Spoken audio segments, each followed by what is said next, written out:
Towards the end of his ministry, Jesus warns his disciples that there will be a great deception for future generations, that there will be signs and wonders, that men's hearts will fail them for the things that are coming upon the earth, and that this deception will be so big and so convincing that even the elect would fall for it, if that were possible. The nature of deception involves leading one to believe something that you yourself believe is false, or, even worse, know is false. It is also when something appears to be what it is not. For decades, we have been inundated with the notion that aliens are extraterrestrial visitors. Some of them are hostile, seen in movies such as Independence Day and War of the Worlds. Some of them are benevolent, such as E.T. and Superman. The science fiction genre is saturated with extraterrestrials and featuring beings from other worlds. I would argue that extraterrestrials have become a part of our culture due to their prevalence in our entertainment. Consequently, the public's perception of aliens has followed this paradigm. More and more people today believe that there is life outside of our solar system. Many scientists hold this view due to the advancement in space exploration and overall knowledge of the natural world. We are no longer laughed at for believing in aliens, and the study of UFOs has been treated much more respectfully in recent times, especially with the arrival of SETI, or the Search for Extraterrestrial Intelligence. Just to give an example of this, consider the Drake equation proposed by Dr. Frank Drake, which attempts to estimate the possible number of extraterrestrial civilizations in our galaxy. As recent as July 2015, renowned physicists Stephen Hawking and Yuri Milner announced a well-funded effort called the Breakthrough Initiatives to expand efforts to search for extraterrestrial life. I noticed that the idea of extraterrestrial aliens has slowly become so accepted that I often wonder if people would even be surprised if we do happen to make contact with them.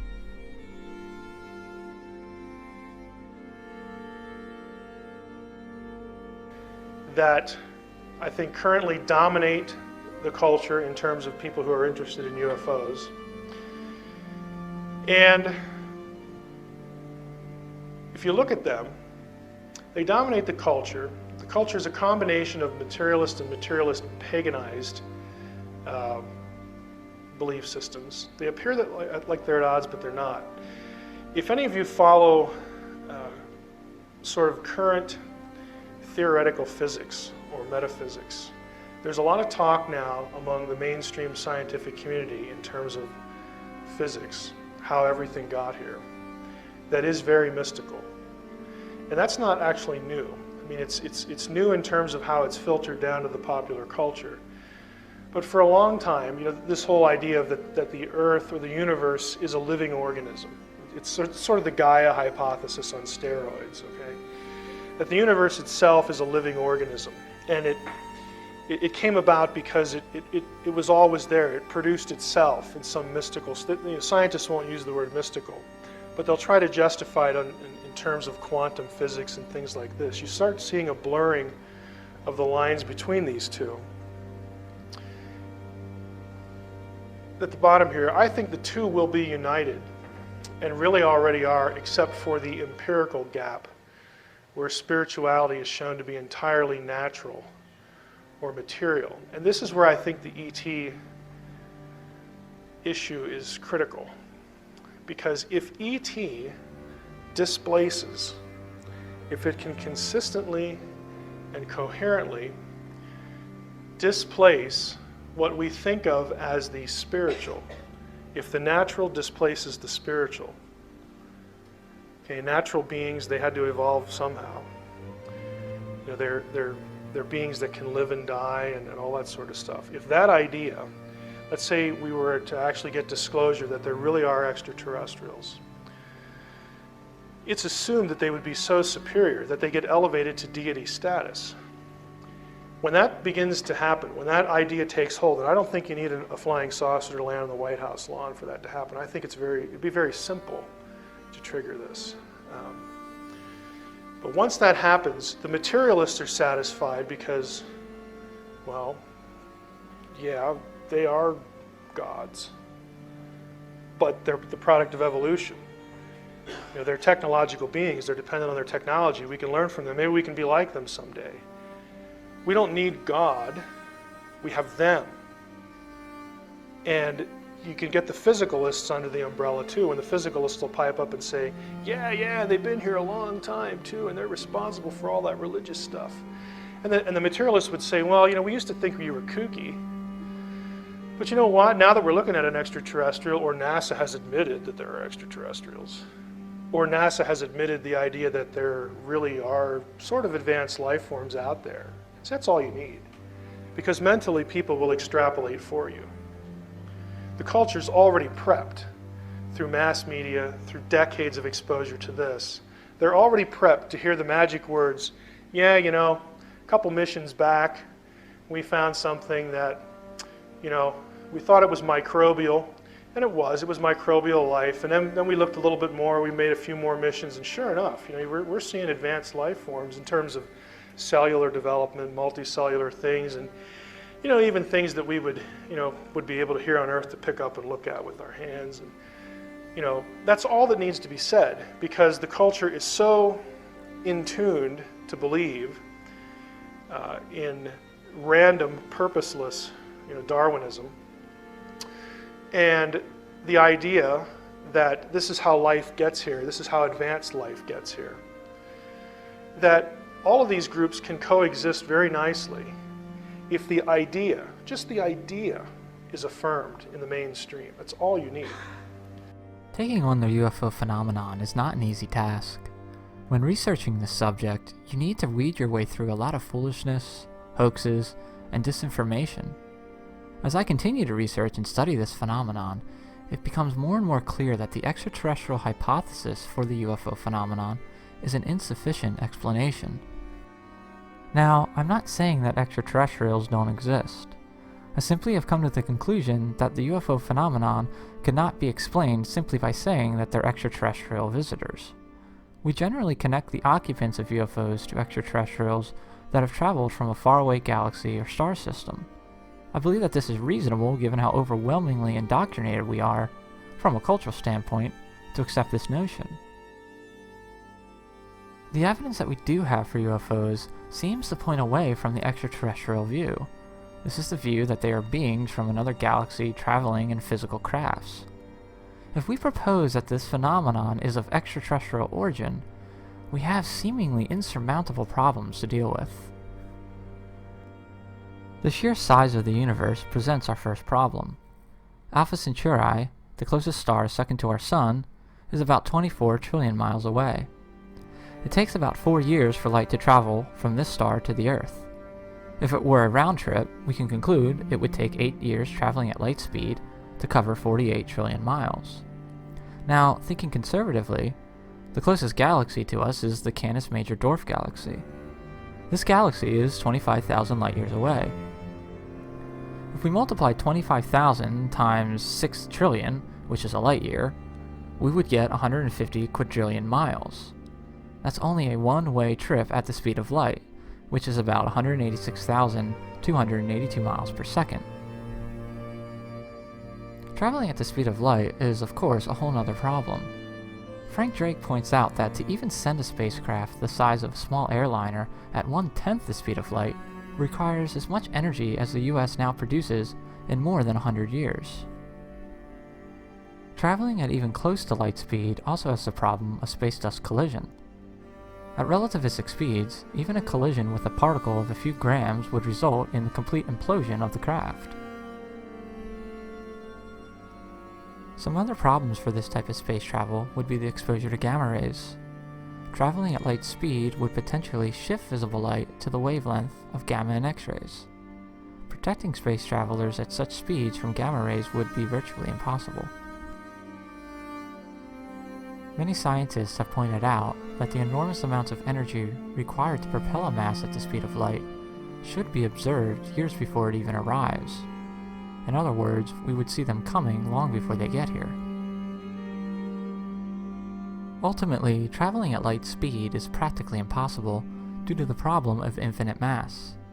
Since mass and energy are related, the more energized atoms become, the greater their mass becomes. To accelerate a mass to the speed of light, would require potentially infinite amounts of energy. This amount of energy would therefore result in infinite mass. What strikes me as even more convincing is how the UFOs actually behave. Author and UFO researcher Don Berliner notes common characteristics of UFOs in his book, UFO Briefing Document, The Best Available Evidence.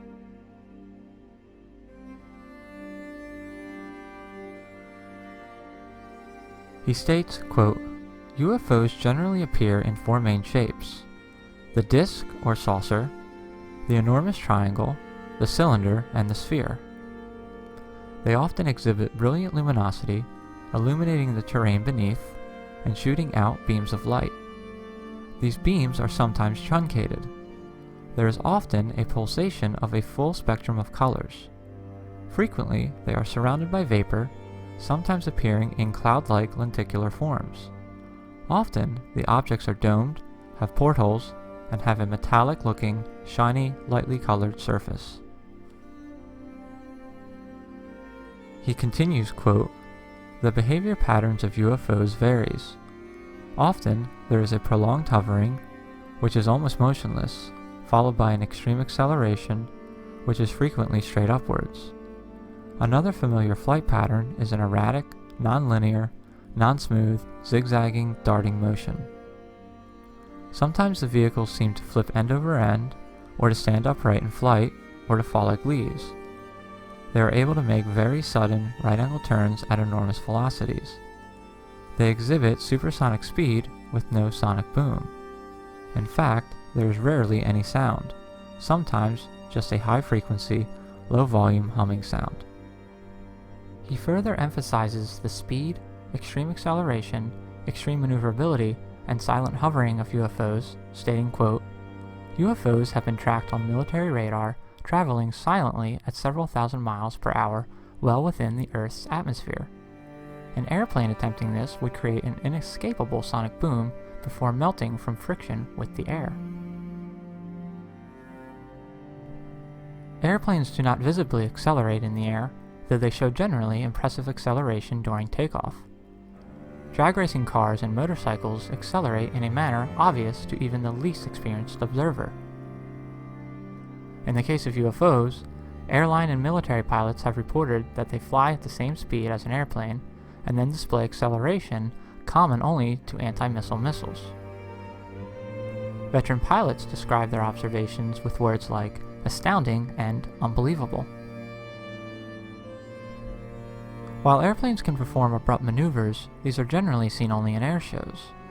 Even then, such flying is more often described by the outside observer as graceful rather than violent, though the pilot may use the latter term. Impossibilities for airplanes, but not apparently for UFOs, include right-angle turns at high speed and zigzag flight. While helicopters and VTOL, vehicle takeoff and landing airplanes, can hover, they produce noises whose quality and volume positively identify them. UFOs, on the other hand, appear able to hover with little or no motion for long periods, without any sound. This remains well beyond the state of known science, let alone technology. In summary, Berliner concludes, quote, the US government and many other governments claim that although not all UFO reports can be explained, there is no evidence that Earth has been visited by aliens. Most scientists and leading journalists agree with this position. However, these same scientists believe that there must be many advanced civilizations on planets orbiting the billions of stars they estimate to exist in the universe. The gap between these two positions is generally explained by the assumed inability of even the most advanced society to travel the enormous distances separating the Earth from even the nearest stars. Yet, there are thousands of sightings of novel, high-performance craft in our skies, reported by highly skilled and experienced observers. There are also hundreds of other reports of craft seen on the ground and sometimes of humanoid beings in their vicinity. The great conflict between official positions and trustworthy observations constitutes the mystery of unidentified flying objects. A possible solution to this mystery is the suggestion that the official position is based on an elaborate cover-up. If it is a cover-up, what then is being protected, and by whom? With the violation of physical laws, and given the enormous problems with interstellar space travel, I've come to the conclusion that the UFO phenomenon is better explained using an interdimensional hypothesis. This view proposes that the occupants of UFOs are from another dimension higher than our present ability to perceive. I've grown suspicious of UFOs based on their behavior, presently and historically. Several prominent researchers have also proposed the interdimensional hypothesis. Shockingly, many of these researchers notice a remarkable similarity between the UFO phenomenon and spiritual phenomenon. It is my belief that UFOs are demonic in nature and present a return to the days of Noah and the Genesis 6 event. The agenda of these entities, and our government, as well as our media, is to deceive the public into embracing these entities as aliens or extraterrestrials. This is why our current entertainment culture is saturated with these ideas. It is a way to soften the public's perception of aliens and gradually explain and disclose their origin.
A close examination of UFO abductions reveals some similar characteristics to what we saw in Genesis 6.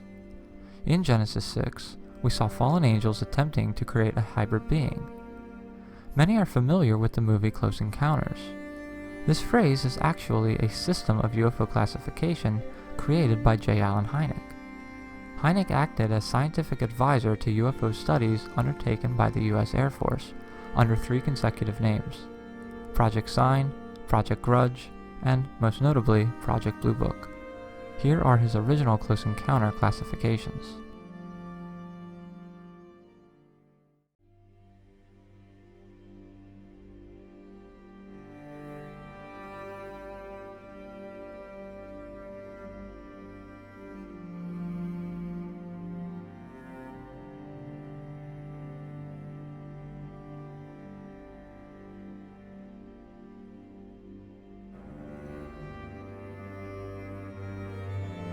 Hynek's system has gradually been extended over the years to include at least 4 more close encounters. Arguably, the highest close encounter a person can have is that of the 7th kind, in which an alien-human hybrid is created by either sexual reproduction or artificial means. This type of encounter is eerily similar to the Genesis 6 event, where the fallen angels mated with daughters of men and created the Nephilim. Studying the abduction phenomenon associated with these alleged extraterrestrials exposes them for what I believe they really are. Many of the messages received by abductees and contactees routinely contradict the Bible and its prophecies concerning the end times. The message seems to consistently revolve around global chaos in the wake of disastrous events such as nuclear holocausts and severe weather and environmental changes. Writer, psychiatrist, and Harvard medical professor John Mack was well known for his work with abductees. He states, quote, "The information that abductees receive is concerned primarily with the fate of the Earth in the wake of human destructiveness. Scenes are shown of the Earth devastated by a nuclear holocaust, vast panoramas of lifeless polluted landscapes and waters, and apocalyptic images of giant earthquakes, firestorms, floods, and even fractures of the planet itself are shown by the aliens. These are powerfully disturbing to the abductees, who tend to experience them as literally predictive of the future of the planet. Some abductees are given assignments in this future holocaust as it is displayed, such as to feed the survivors, or are told that some will perish while others will be taken to another place to participate in the evolution of life in the universe." Furthermore, these messages conclude with reassurance from the entities that they are here to help humanity presently and in the future during these chaotic events. They ensure that their followers will be either reincarnated, cloned and resurrected, or transported to a safer planet when these end-time events occur. When those among you responsible for your scientific achievements realize the significance of the destructive forces you are creating, only then will you understand that you are destroying your living planet, which is responsible for your very existence. We are here to advise, guide, and encourage you to turn your eyes towards the creation of a planet of peace and understanding, where your invention and universal ability coexist with the creative force of the cosmos. We are your brothers of the Galactic Federation, who wish only to have you by our side. We cannot join you until your thoughts turn from self-destruction to the eternal law of universal knowledge and understanding. Many alien messages also appear to attack the deity and incarnation of Jesus Christ by explaining that he was an advanced alien or hybrid that they created. Yes. The message that you are suggesting for us Yes. is more important than the messenger. Absolutely. Because experience is the only reality, not the things in it. Exactly. So you have come to us By invitation. by invitation in this form, Yes. as a channel At this time. at this time. As a channel and the entity channeling through the channel. And in time, members of our society, including myself, will actually have the opportunity to meet many of you physically face to face. But right now, this is a telepathic contact between myself and my past self, so to speak. Right. We have had teachers, so to speak, Yes. that have come to us Yes. in physical form, Yes. that we perceived, as human because they were in physical form. Yes. My question is this: Jesus, the Buddha, Yes. Muhammad, Yes, Krishna, Were they- Wavoka, all of them. were they extraterrestrial beings? There is some extraterrestrial connection to some of them, but the way you mean it, no. I see. Some of them have, in their physical form, genetic alterations that are connected to extraterrestrial genetics that allow them to function in the way that they did, but the idea in the way you mean it is, no, they are not literally extraterrestrials. So but they are representative of beings who are capable of expressing what we refer to as your world spirit, your collective whole spirit and soul of your world. Were they then hybridized? Some of them. You don't want to say which ones. The Christ body was hybridized. Really? The Buddha body was hybridized.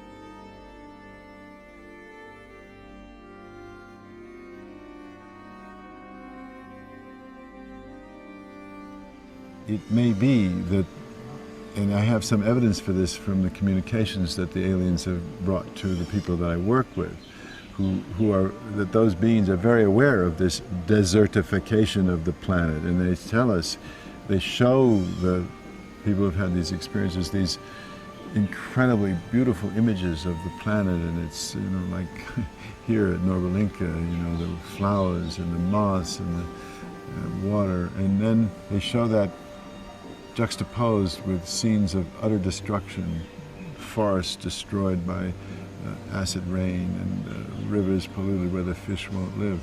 And so they get, the beings convey through those images to the experiencers that we are in fact destroying life on the planet. They don't pull any punches about that. They're very direct in communicating that to, as soon as the consciousness is opened up through the experiences, then that information comes in. They also have given us a variety of explanations as to why they're here and why they perform certain procedures. Often, however, these explanations are contradictory. And without going into a great deal of detail, I will point out just one example. I report on this in the book Taken. Several people, abductees, that I have personally worked with, have been shown cloned bodies aboard craft or in facilities. And we'll talk a little bit more about the details of these in a moment. Just for purposes of the deception and the lying capability, I will use this little story. Pat, who's one of the cases in my book, was shown a copy of her body that was in storage with a number of other human bodies. She was told it was for the resurrection. Pat was told that this body, this cloned copy, would be her new body for the resurrection, and this was extremely moving and religious for this woman. However, another woman, also reported on in the book, was shown a copy of her new body in an entirely different scenario, of course, and was told, in fact, if she didn't cooperate with the agenda the aliens had picked out for her, she could be replaced with that body and nobody'd ever notice the difference. Fact number 10, and this is the last on my short list of facts. It is a fact that the aliens show a mysterious interest in the human soul. And I say mysterious because of the kinds of things they do and say concerning it. Now, this part of the phenomenon is so rarely discussed in public that I don't think we really have a good pool of data to proceed on a serious discussion, but I'd like to bring it up because it is a fact that the interest is there and mysterious, and we should be concerned about it. There are a number of intriguing reports that we could start with. For instance, a young girl who the aliens asked if they could borrow her soul. Two different abductees, totally different, totally isolated from each other.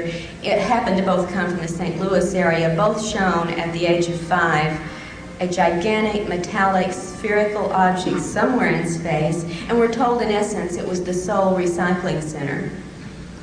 Reports of abductees who recall apparent past lives in which they've inhabited alien bodies with their souls.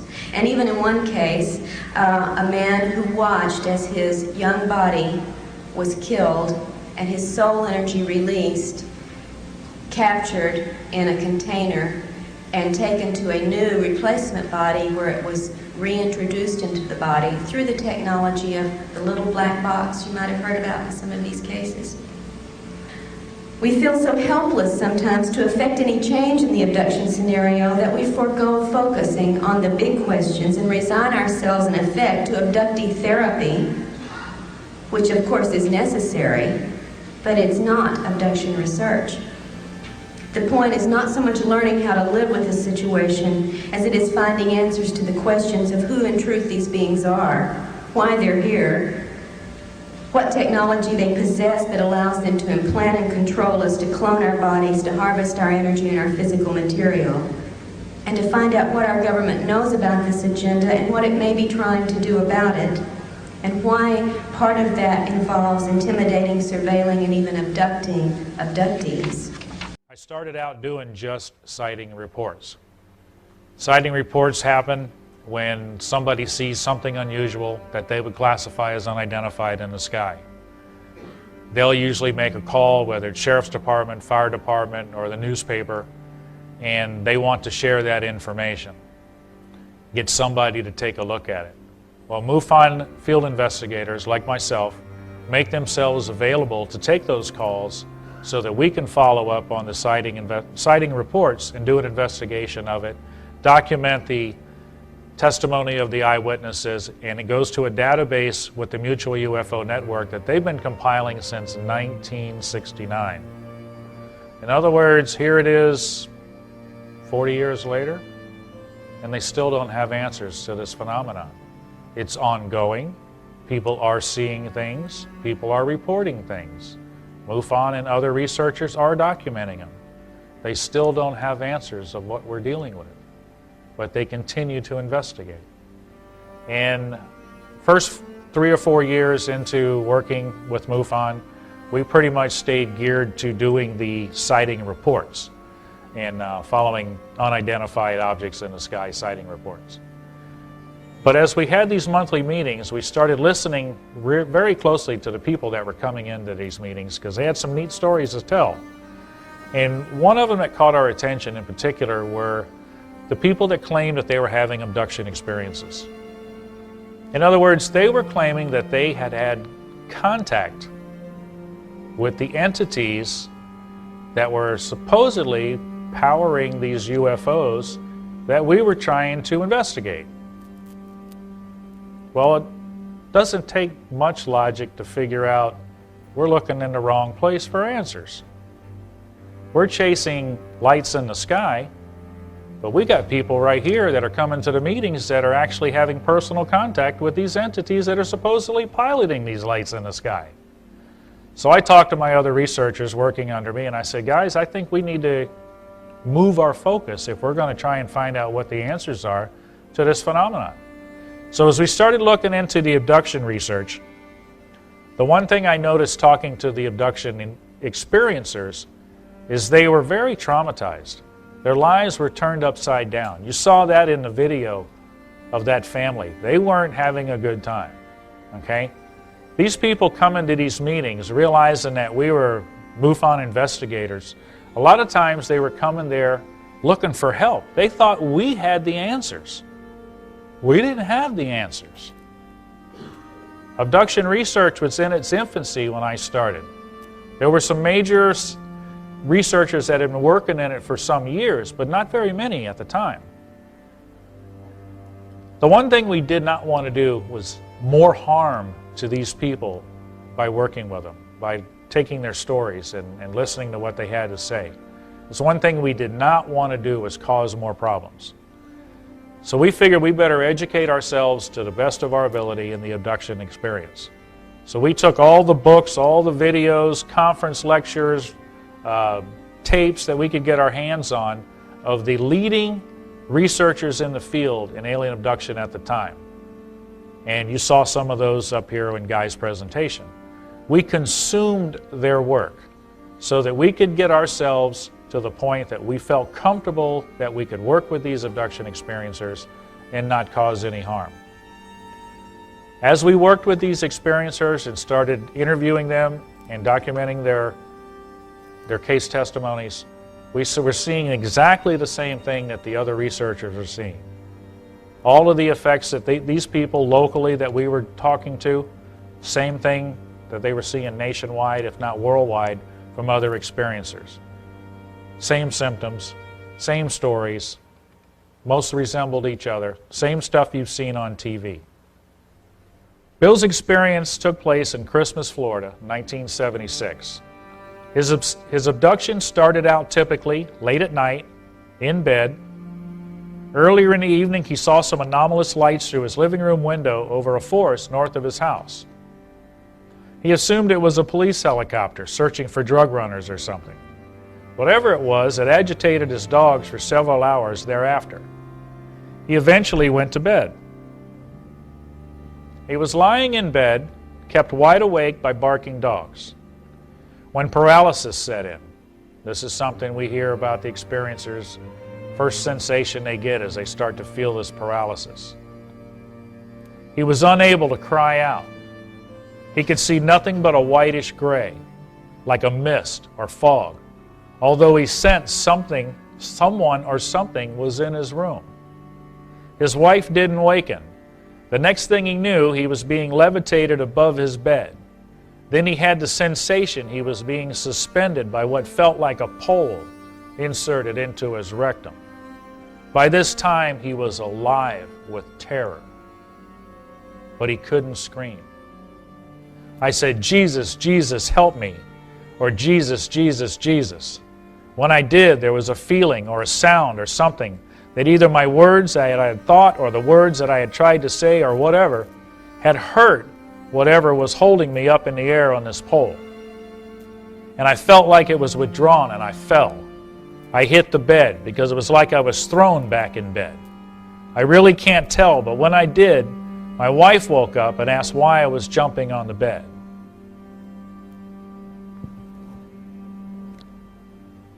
That's an unusual case in a number of ways. This man claimed that he had been able to stop the experience while it was happening. Of all the research we had read from all the top researchers in the abduction phenomenon research, never had we read where anybody could stop an experience. It wasn't there. I contacted some of the top researchers in this country in abduction research, the ones that had been on the lecture tours, the ones that had written the books, information we had consumed to get us to the point to where we could call ourselves abduction researchers. Called them at home on the phone. I asked these guys, I said, "Can you help me with a particular case?" They said, "Sure, we'd love to." Introduced myself, told them a little bit about the case. First thing out of their mouths, "Can we go off the record?" I said, "Sure we can. Just help me out here." These guys shared with me, the ones that I talked to by phone, that they too had come across cases like this. And I said, "Really?" I said, "All we hear is you cannot stop this experience. But yet you're telling me you also have come across people who have been able to stop this experience and in that manner?" And they said, "Yes, we have." Well, my next question is how come you don't share this? Why isn't this being shared? If you have documented cases like the one I just came across, why isn't this being shared? One of two answers, or both answers, came out of each of the researchers' mouths that I talked to, off the record. First thing out of their mouth was, "We really didn't know what to make of it." I'm fine with that. I didn't know what to make of it. But the problem was when they brought up the second answer. We really didn't want to go there because it might affect our credibility in the realm. They have information that we rely on, their research, their sharing of information, for answers. But they're sitting on it. You know, all through this UFO field, you hear about government cover-up this, government cover-up that. What I just found here was we got to cover up amongst the researchers themselves that people are relying on for the truth. Over the next 10 years, up till now, I have worked with over 400 abduction experience cases, all matching that first experience.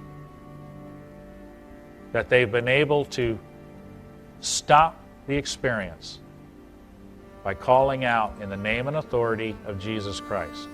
I did not ask to do this research.